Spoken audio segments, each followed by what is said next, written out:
Hello friends, welcome back to our YouTube channel Tech and Cryptos. Today in this video let's learn about how to delete your Gmail account. So let's get started.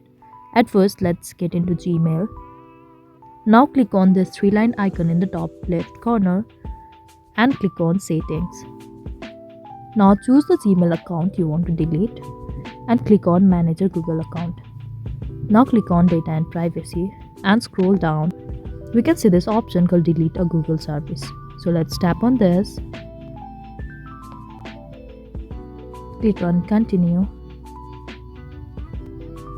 and use your pattern or the fingerprints. Now since we are deleting Gmail, so let's tap on this. Now enter your email address. Now we need to verify it. So here we have received the mail. If you simply click on link, now here we need to sign in, enter the password,